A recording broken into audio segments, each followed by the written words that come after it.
अच्छा साथियों, एक बिरहा की प्रस्तुति, इन नई नई बिरहा आप लोगन के बीच में जात हुए बिरहा किसान चैनल से।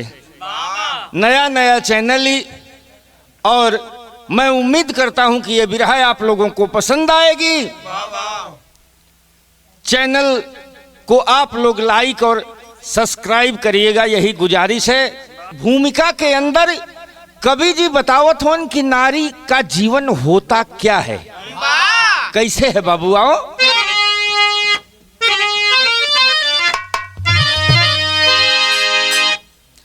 हाय अबला करूं दर्द कैसे बयां, दूध आंचल में है और आंखों में पानी, ममता की मूर्ति हो करुणा की सूरती, गए हार कितने गुण को बखानी, धैर्य धरती सह नीर निर्मल नदी साफ, दुख से भरी क्यों है तेरी कहानी, दर्द लाखों सहे फिर भी कुछ ना कहे, क्यों जमाने ने अब तक है कीमत न जानी।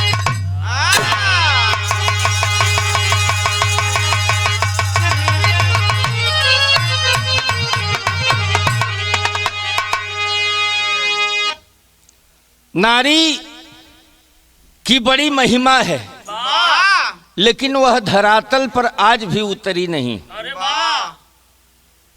बतावल गल गजल के एक टुकड़ा लगल। कौन गजल बा बाबू?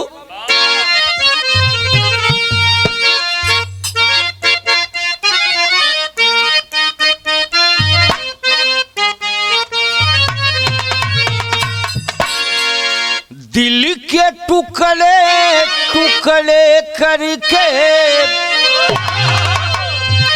दिल के टुकड़े टुकड़े करके मुस्कुरा के चल दिए,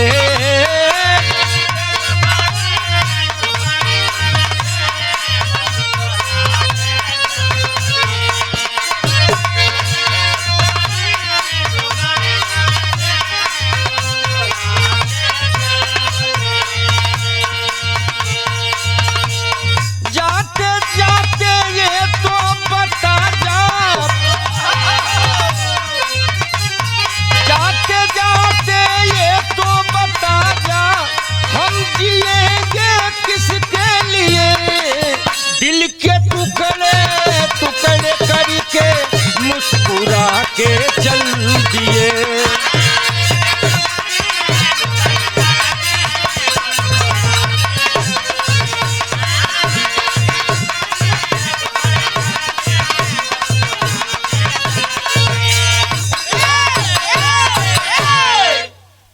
अच्छा तो बाबूजी ये तो गजल का टुकड़ा रहल, लेकिन कवि जी बड़ी ऊंची लाइन लिखत हो बिरहा में। गरीबी और इंसान का जीवन क्या है, कैसा है, लिखा गया। हाय गरीबी बदनसीबी, हाय गरीबी बदनसीबी, जिंदगी है रो रही,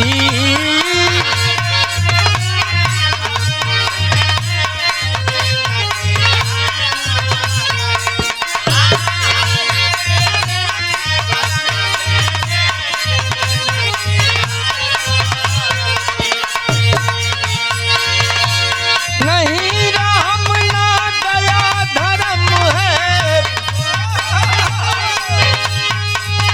नहीं राम ना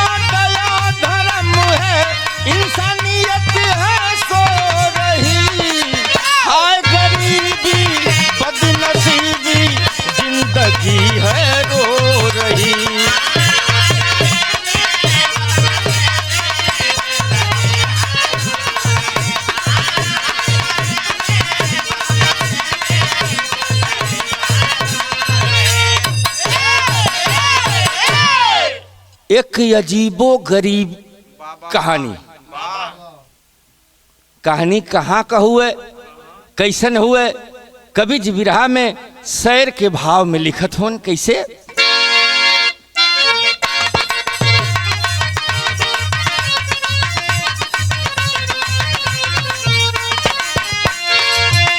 लखनऊ का सिविल कोर्ट, लखनऊ का सिविल कोर्ट जुटी भीड़ बड़ी थी। मुजरिम के कटघरे में एक बेचारी खड़ी थी।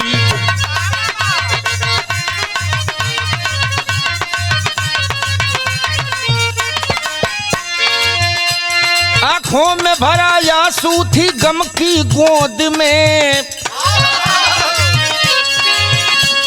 आंखों में भरा आंसू थी गम की गोद में। सभी की नजर देखती उसको विनोद में।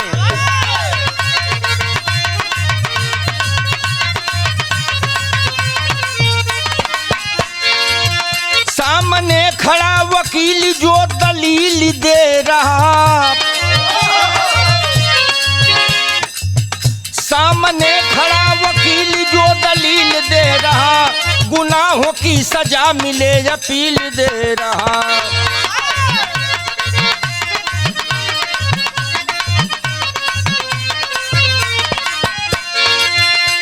संगीन इसका जुर्म सभी बूझ रहे थे, संगीन इसका जुर्म सभी बूझ रहे थे। लड़की से व्यथा सारी जज पूछ रहे थे।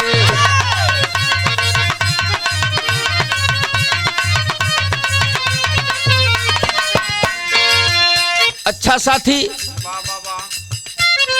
लखनऊ के सिविल कोर्ट का प्रांगण, मुजरिम के कटघरे में एक औरत थी। कपड़े फटे हैं, आंखों में आंसू लेकर के सब देख के हंसत कि कुछ न कुछ कैले हुई। तब्बे न आजी मुजरिम बन के कटघरा में खड़ी हवे। विपक्ष का जो वकील था जज साहब से बार बार गुजारिश कर रहा था कि साहब इस औरत की सजा मुकर्रर की जाए। इसका दोष तमाम सबूतों और गवाहों के बिना पर साबित हो चुका है, इसलिए इसको इसके किए की सजा तत्काल मिलनी चाहिए। अच्छा तो बाबू भइल है का? जज साहब वो लड़की से पूछत हवन कि बेटी तुम्हार घर परिवार रिश्ता नाता क्यों आइल नहीं खे कोर्ट में, तू कुछ अपने मुंह से बोलत नहीं खे। आखिर कम से कम कुछ तो तू अपने बारे में बतावा। लड़की जज साहब से कहलस कि ये जज साहब हम अपनी जिंदगी के बारे में आपसे क्या बताएं। जवन हम जुर्म कैले बानी, जवन जुर्म हमरा ऊपर साबित हो गई बा, हमके सजा दे दिहल जाए। जज साहब डांट करके कहते हैं कि लड़की तुम्हें कुछ न कुछ तो अपने बारे में बताना पड़ेगा। ये भैया जज साहब बार बार पूछत होन। लड़की अपने बारे में बतौले बा। का बतौले बा मास्टर साहब? यहाँ बिरहा में गीत बदल गई।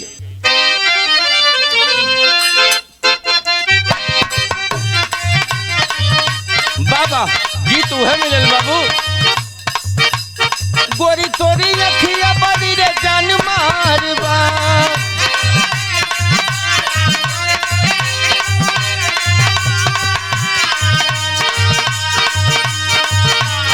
गोठवाई ललक किरनिया के धारबा।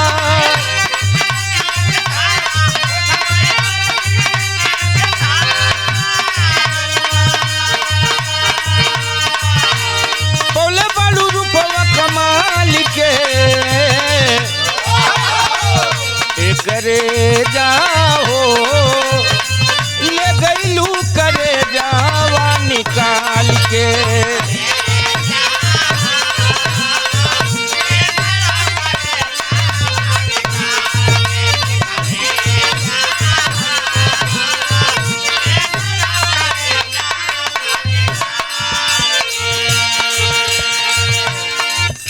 ई तो तर्ज रहल है, लेकिन हाथ जोड़ के वो लड़की जज साहब से कहले बा कि ये जज साहब जब आप नहीं मानत तो सुनी, हमरा बारे में आप सुनी। लड़की बतौले बे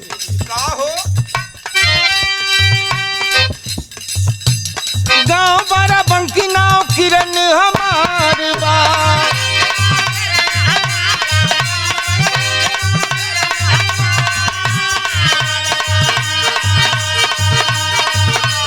दुखवा के दिनवा में रहलो बेकार बा,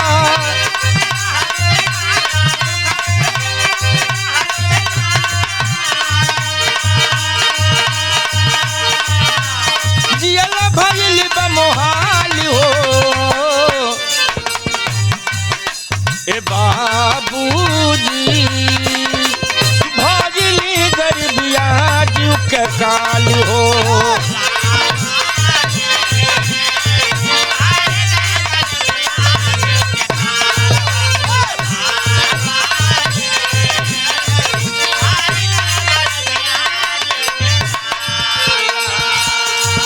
लड़की जज साहब से बतौले है कि जज साहब हमारे घर बाराबंकी में हो,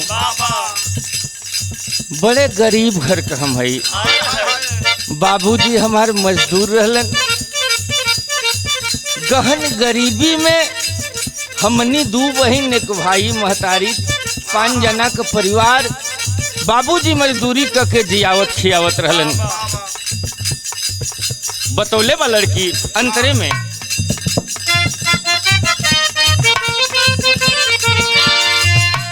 बाबू में वलाल हमर कर मजदूरी,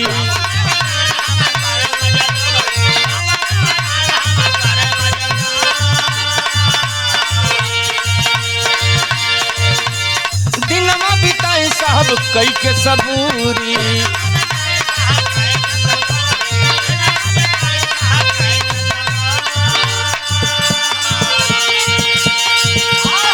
आगे बतौले बा लड़की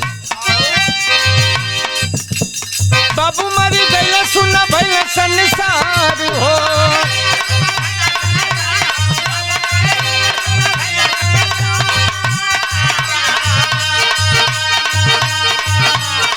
खाए कमाए के न कमनो आधार हो।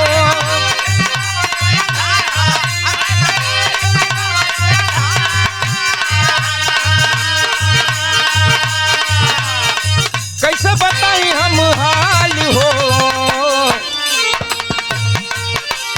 बाबूजी भइली गरीबिया जीव के काल हो।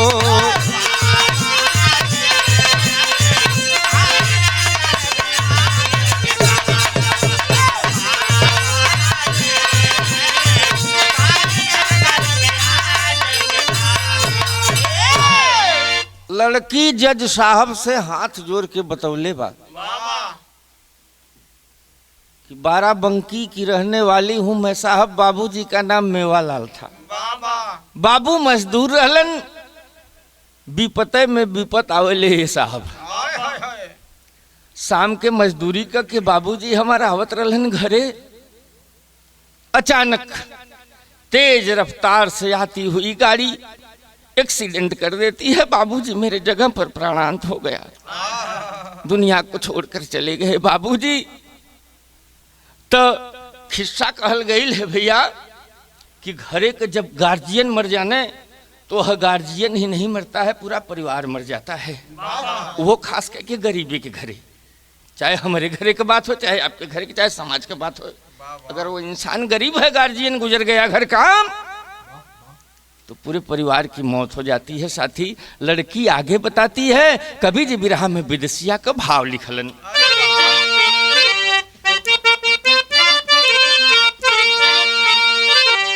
बेवा होई गईली मोरा माई भगनिया हो, बाबू बिना सुना साहब भइल जानावा।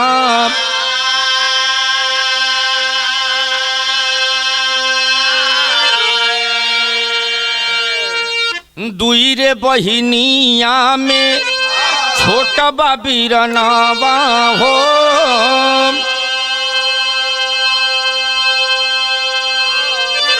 कई के मजूरी माई कैली पालनावा।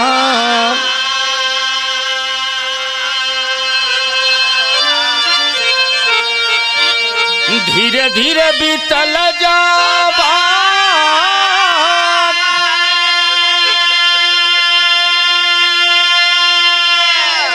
ये साहब कुछ साल दीनावा हो,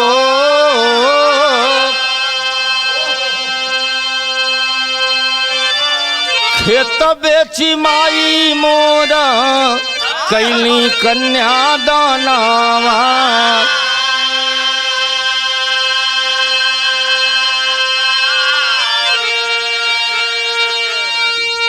अच्छा तो साहब बाबूजी के चल गईले के बाद हमनी गरीब रह ली जा।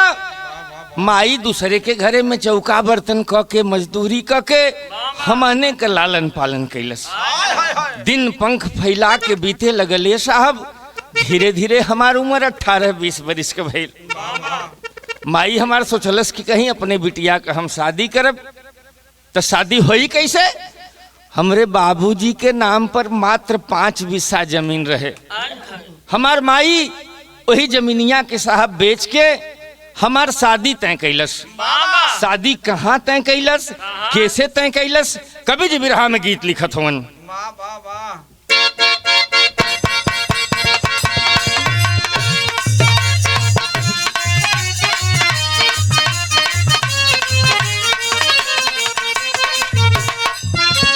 आय हाय रे, ये दीपक भैया कौनो मेहरारू अपने मनसेधु से कलश किए राजा, सोना चांदी रुपया पैसा महल अटारी तोहरे एक चीज के आगे बेकार हो। कौने चीज के आगे मेहरारू बतौले बा?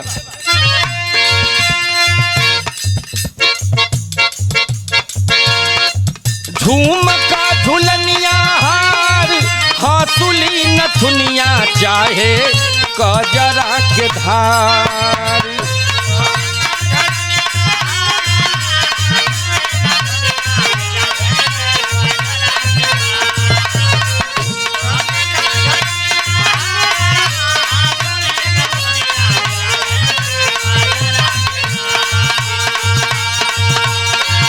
झुमका झुलनिया हार हाथुली नथुनिया चाहे कजरा के धार। तोहर एक मुस्कान हमारी 16 सिंगार राजा 16 सिंगार।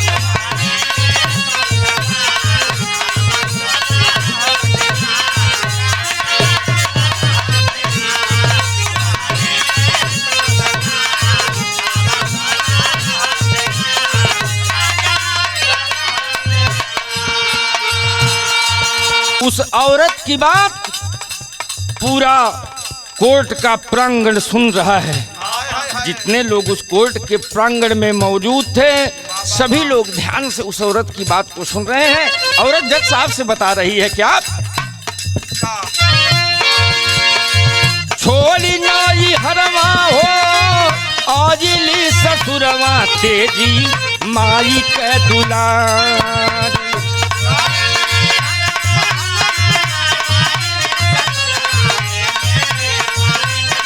क्या बात है?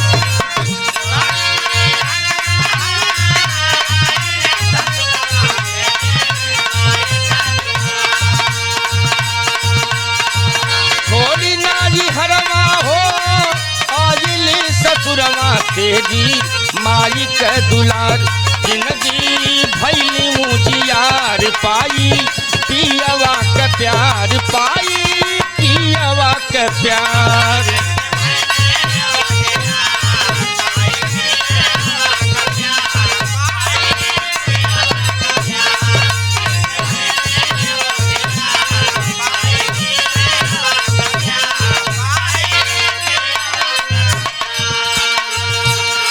बतौले बाकी ये साहब ससुरा में आ गई अपने माई के छोड़ के।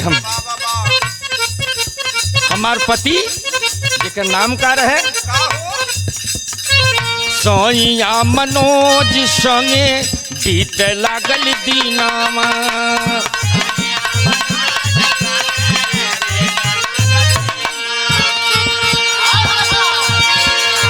सास ससुर खुशी ननदी के मनवा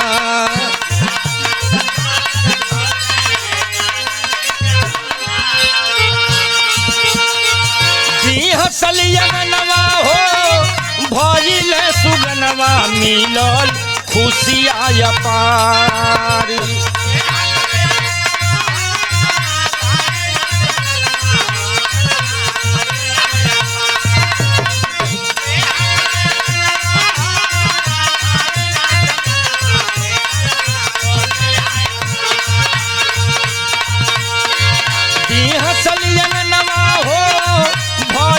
सुगनवा मिलल खुशिया पार जिंदगी भैली उजियार पाई पियावा के प्यार पाई पियावा के प्यार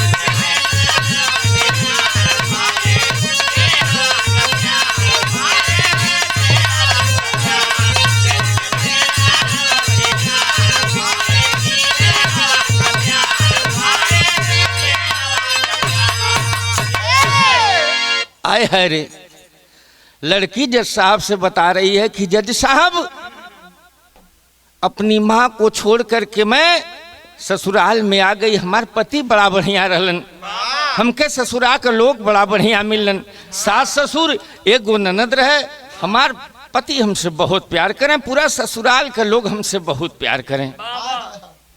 साल 1.5 साल का दिन बीतले साहब तो डबल खुशी आ गई। हमरे गोदी में एक लड़का पैदा भल, घर में तमाम खुशी आ गई, सब लोग बड़ा खुशी हो। हम सोचली कि अब हमार खुशी खुशी जीवन पार हो जाए। लेकिन जज साहब खिस्सा कहले कि विपते में विपत आवेले। भइल है का बिरहा में गीत बदल गई साथी।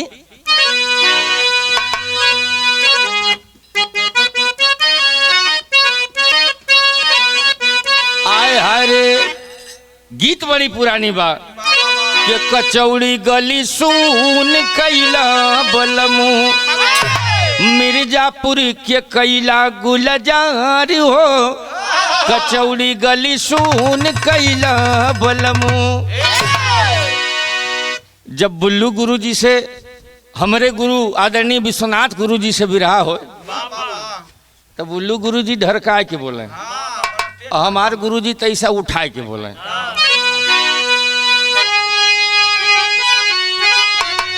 तो हमारा आदरणीय विश्वनाथ गुरुजी कैसे बोले, कोशिश है हमारी कैसे कि अरे सास सुते भीतर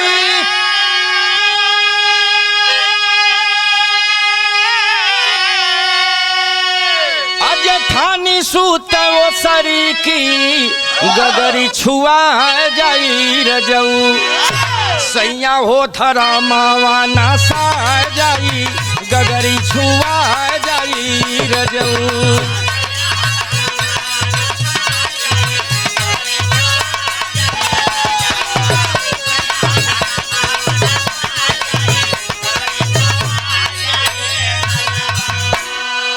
इ तो तर्ज का नमूना रहल, लेकिन कवि जी लिखत हवन सही है। क्या बात है, एकदम सही। लड़की जज साहब से बताती है कि ये साहब विपता में विपत आवेले कैसे कि जिंदगी जवाल भैली साहेब, जिंदगी जवाल भैली साहेब कैसे बताई हम हाल हो कि जिंदगी जवाल भैली साहेब।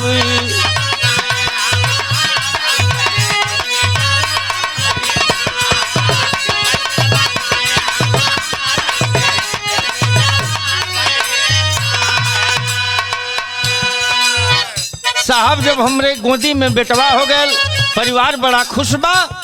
हमार स्वामी हमार पति कहलन कि देखा हो किरण घरे के खर्चा बढ़ गए। अब हमके सोचत है कि शहर में जाके ज्यादा पैसा कमा, लड़का का परवरिश भी तो करे के बा। कैसे है? सैया आई गई लखनऊ के सहरिया,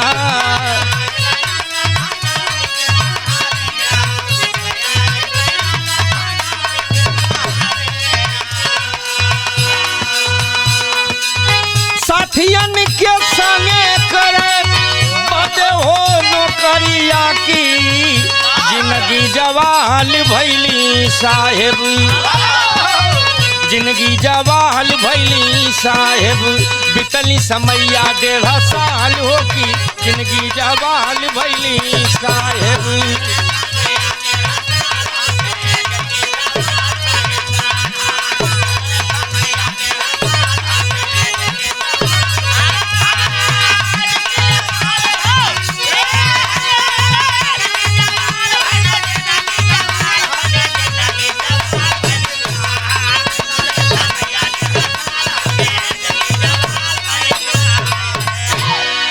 अच्छा ये साहब हमारे स्वामी पूरे परिवार के छोड़ के लखनऊ शहर में अपने साथिन के साथ कमाए बदे गईलन।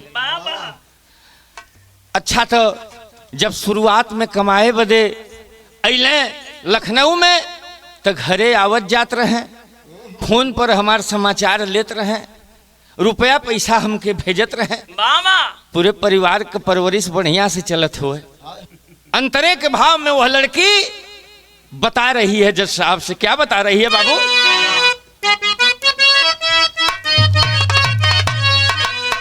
ये साहब धीरे धीरे 1.5 साल बीत गए, तब भाई लका साल भर बीतला के बाद में आखिरी 6 महीना बतौले वाला लड़की मिले नहीं सोइया के कवनो सने सावा,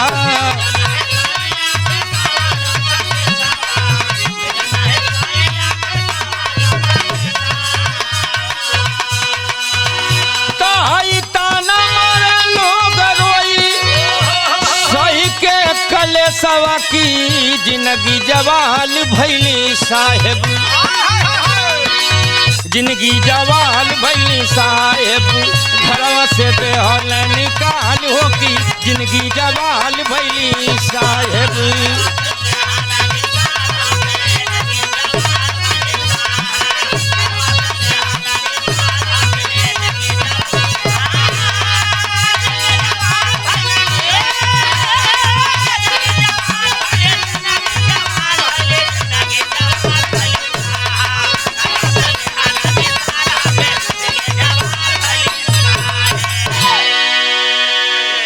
साहब जब 6 महीना से हमारे स्वामी के कोनो सनेश न मिले, फोन भी बंद हो गए, तो वही ससुरा के लोग हमके ताना मारे लगले।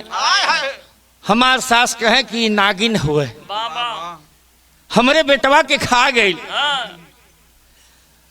ताना तो मारे मारे सास ससुर उहे ननदिया मिलके देखा ये मुन्ना भैया, अगर सब कुछ बढ़िया चलत हो तो सब ठीक हो, अगर काम बिगड़ गया ना, हम बतौली ना कि उस औरत को ही ससुराल वाले ताना देने लगे। एक दिन आधी रात में सास ससुर और मेरी ननद साहब हमको मार के घर से निकाल देती हैं कि मेरे बेटे का जब कोई समाचार नहीं तो तू भी इस घर में नहीं रह सकती है। आधी रात में अपन बच्चा लेके साहब घर से निकल गई। समझ में ना आवत कि अब हम कौना ओर जाएं। जिंदगी के सारे रास्ते मेरे लिए बंद हो चुके थे। हमरे मन में बस यह ख्याल आयल कि काहे ना हम लखनऊ चली, जौना पता पर हमार पति रहत रहलन, जौन पता हमके बतौले रहलन, वही पता पर जाके हम अपने स्वामी के खोजब।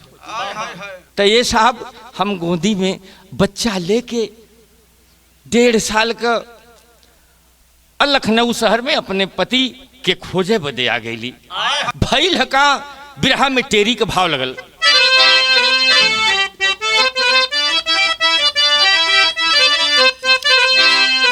के रामपन घट का पंछी प्यासा रह गया, धूल में फूल मिला जीवन में मिली निराशा, धूल में फूल मिला जीवन में मिली निराशा, हो पनघट का पंछी प्यासा रह गया। ये साहब हम अपने पति के खोजे लखनऊ शहर में आ गई। भइल का लड़की आगे जज साहब से बता रही है, बाबू वो कोर्ट के प्रांगण में सब लोग वो लड़की के बात बड़े ध्यान से सुनत हुए। यहाँ बिरहा में तर्ज बदलल, आई बड़ी पारंपरिक गीत हुए, माता बहन लोग शादी ब्याह में गावेली। कैसे?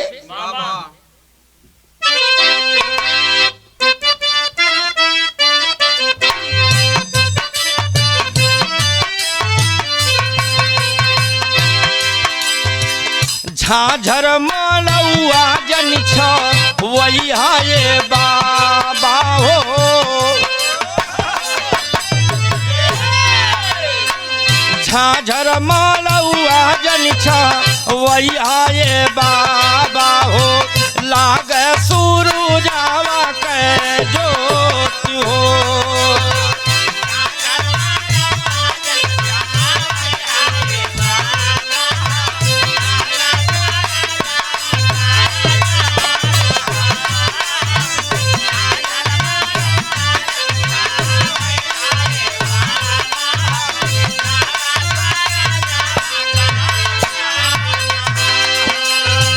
आधे में बैठे हमरे नैहर के लोग आवा हो, आधे में ससुर के लोग हो।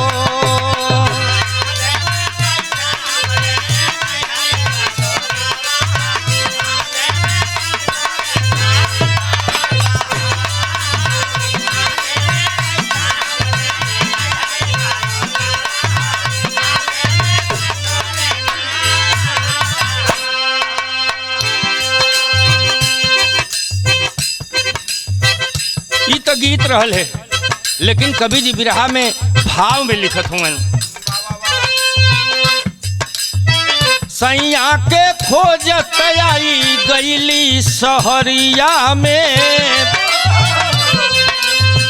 सैया के खोजत आई गईली सहरिया में, सूझे ना कवनो उपाय हो।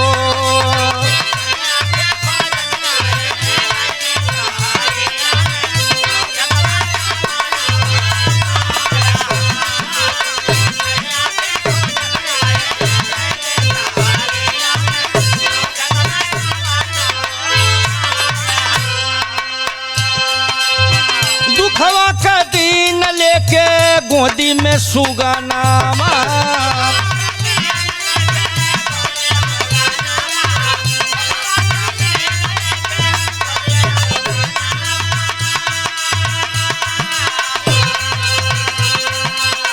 भूखल पियासल लागे चली जाई जनावा,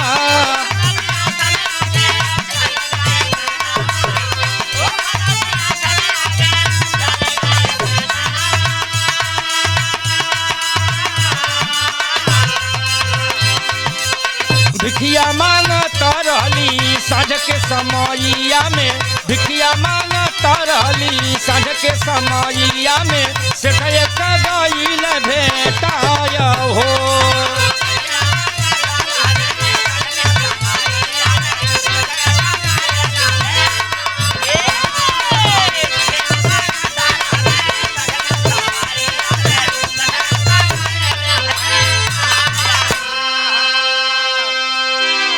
तीन दिन तक मैं अपने पति को साहब लखनऊ में ढूंढती रही। जिस पते पर हमारे पति रहते थे जाकर के मैं ढूंढी, पता लगाई, लेकिन कुछ पता नहीं चला। 3 दिन बीत गया, भूखे प्यासे लखनऊ के गलियों में मैं 3 दिन तक भटकती रही। ए साहब, अगर सवाल हमारे जिंदगी का रहता हम तो कहीं अपन जान दे दें, लेकिन एक गोदिया में बच्चा रहे साहब, जब ओकरे वरी हम ताकी तो हम बस यह सोची कि अब हमारे जिंदगी का होई, हमारे बेटा के जिंदगी का होई। हजरतगंज चौराहे पर साहब भूखे प्यासे मैं भटकती रही। शाम का समय था, अपनी भूख और प्यास को मिटाने के लिए मेरे पास बस एक ही विकल्प बचा था। कौन सा विकल्प? हजरतगंज सिग्नल पर मैं खड़ी होकर के भीख मांगने के लिए मजबूर हो गई, अपने बच्चे को पालने के लिए। शाम के समय में मैं भीख मांग रही थी, तब तक मेरे सामने आकर के एक कार रुक जाती है। कार का शीशा खुलता है, उस कार में एक सेठ जी बैठे थे। हमसे हमारा विषय में पूछे लगलन कि बिटिया तू तो भिखारी लगत ना हो देखला से, तो हर कहानी का बा। वो सेठ जी से हम अपन आप बीती बतौली। तो सेठ जी कहलन कि बेटी ठीक है, कोई बात नहीं, अगर तुम्हारे पास जीने का कोई आधार नहीं है तो तुम मेरे घर पे चल सकती हो, झाड़ू पोछा कर लेना, नौकरी कर लेना हमारे घर पे, और अपने पति को यहीं लखनऊ में रह के ढूंढ लेना। धर्म का बेटी बना के साहब उस सेठ जी हमके घर में लेके अलन, और उनके बात का विश्वास करके हम भी उनके धर्म के पिता मान के सेठ के साथे सेठ के घरे आ गईली। बिरहा में पहपट का भाव लगल।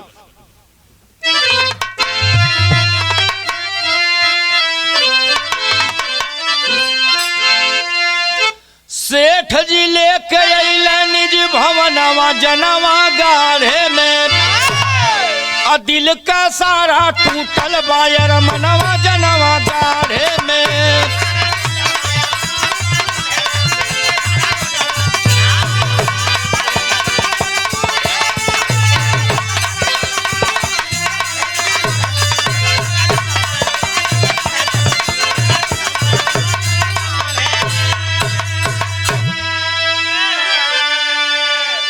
तो कुछ दिन रही के सेठ के घर में, कैली हम नौकरिया हो, अस्वामी का ना पता लगल, तब दिल में बढ़ल फिकरिया हो। धीरे धीरे सेठ के घरे में साहब 6 महीना बीत गई। हम पता लगावत रह गई अपने पति मनोज का, लेकिन कोनो खबर मिलल नहीं। हमारे समझ में ना आवे कि हम करें का। जैसे तैसे सेठ के घर में अपने जीवन का गुजारा हम करत रहली अपने बेटा के लेके साहब। तब गिरल बजई से दुखवा का समनवा जनवा गाढ़े में, और दिल का सारा टूटल बाप सपनवा जनवा गाढ़े में। निराश हो गई मैं, हताश हो गई। ए साहब एक दिन घर में मैं अकेली थी। घर की मालकिन उनकी बहू मंदिर गए थे दर्शन करने के लिए। तब तक होता क्या है, बिरहा में आल्हा में कवि जी बतावत हों।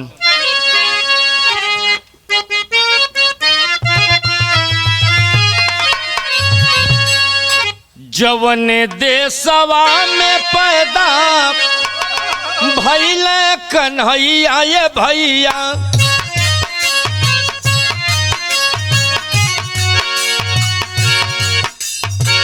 द्रौपदी बहन का लेहल इज्जत हो बचा।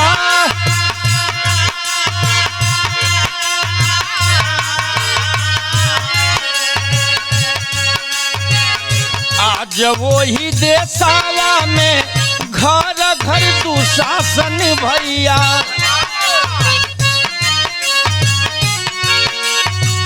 बेटी कई जातिया हो खतरे में बा।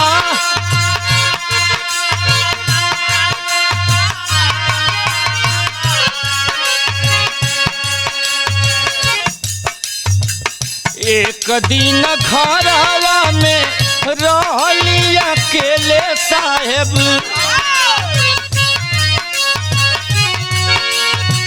शाम का समैया कबल से गईले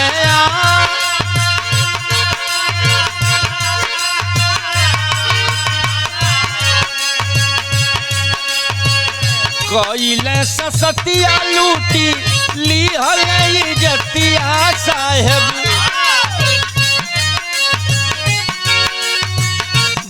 जिंदगी कथतिया हो दिहली गवाए।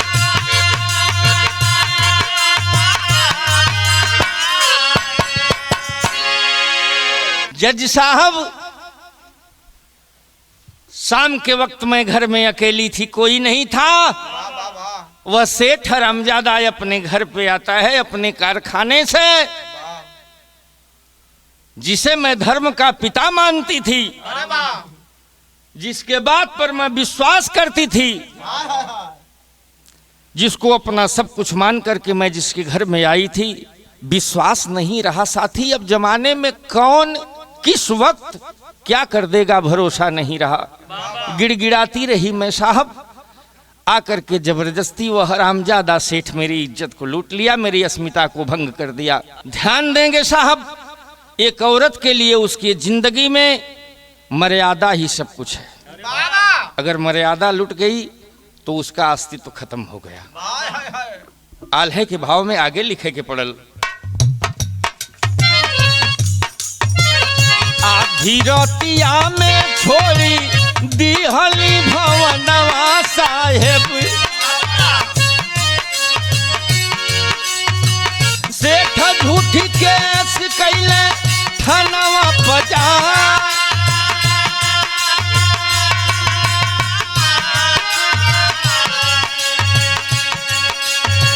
रोतिया अनहरिया भारी रहली भर सतिया बाबू,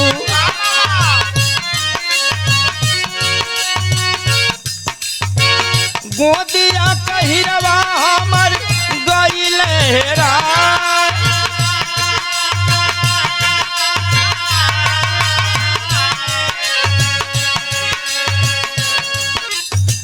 पगली की नाई घूमत रहली रोडवा पर बाबू,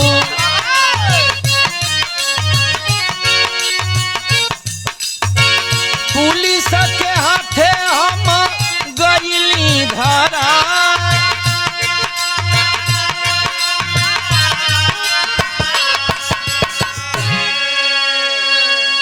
लड़की जज साहब से बताती है कि साहब आधी रात में मैं उस सेठ के घर को छोड़ कर के बाहर निकल गई। आधी रात में बरसात का समय था, मैं लखनऊ के रोड पर भटकती रही। मेरा बच्चा मेरी गोद में बरसात में भीग गया साहब, बीमार पड़ गया। हॉस्पिटल का पता लगा करके मैं हॉस्पिटल में गई अपने बच्चे के इलाज के लिए।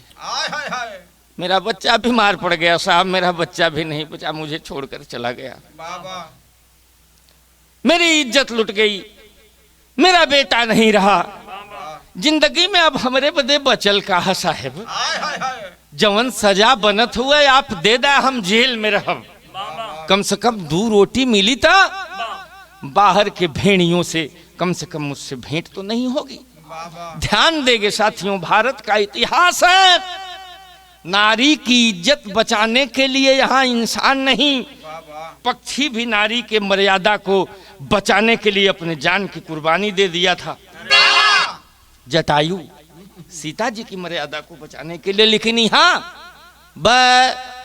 घर घर कुल भेड़िया घूमत हुए असुर सारे। तब प्रांगण में जितने लोग बैठे थे सबकी आंखों में आंसू था। कुछ समय पहले जो उस लड़की को मुजरिम समझते थे, अपराधी समझते थे, सबकी आंखें नम हो गई, डबडबा गई सबकी आंखें कि इस लड़की के साथ तो बड़ा गलत हुआ है। लड़की हाथ जोड़ के जज साहब से बस बार बार एक बात कहते कि साहब हमरा के जेल में भेज दी। जज साहब के आंखों में भी आंसू था, अपन चश्मा नीचे उतार के रखलन। बिरहा में खड़ी का भाव लगल, कैसे?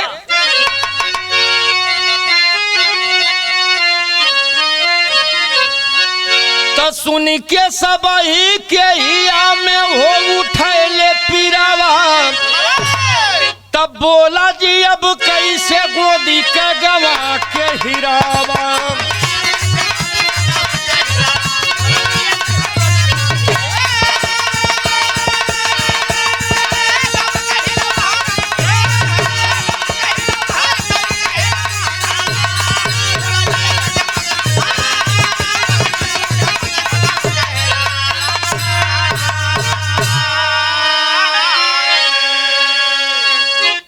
साहब रोवत हुआ उनका रखिया सावन भादों का धार हो गई ले बाबू। कहे बेटी जो तुम्हारे साथ वक्त गुजर गया, जो तुम्हारे साथ दुराचार हुआ और जो तुम अपना खो चुकी हो, मैं उसको वापस तो नहीं ला सकता बिटिया, लेकिन मैं एक काम तुम्हारे लिए कर सकता हूँ। जज साहब कहलन का कि दोषी ऊपर जज साहब कैले कार्रवाई। उजौन झूठी केस लिखोले बा सेठवा कि मेरी नौकरानी मेरे घर से रुपया पैसा गहना लेकर के आधी रात में भाग गई है। झूठी केस लिखवाया था, लिखना पड़ा कवि जी को कि अरे दोषी ऊपर जज साहब कैले कार्रवाई। अले हले मनोज का हो पतावा लगाई।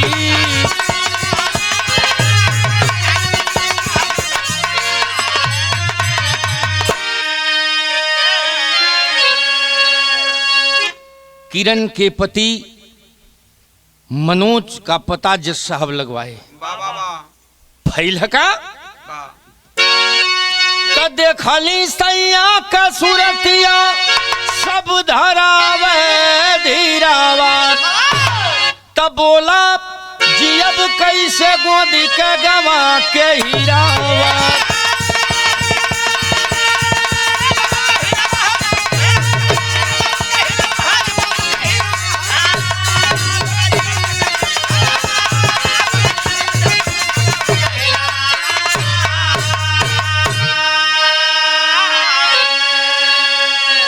जज साहब उस लड़की किरण के पति को ढूंढ लिए। सब कुछ तो वह लड़की खो चुकी थी, लेकिन जब अपने स्वामी के तरफ देखले बाहो तब फिर से जिंदगी के आस जाग गई ले बाबू। कहानी यही है साथियों, हमारे बिरहा में छाप लगल।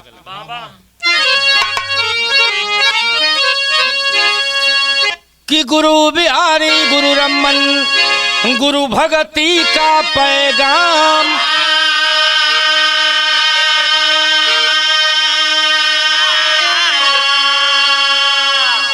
स्वर्ग गए कभी भरत दुखी मन में सिया राम।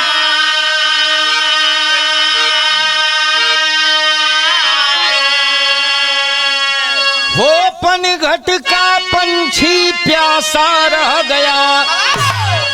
अरविंद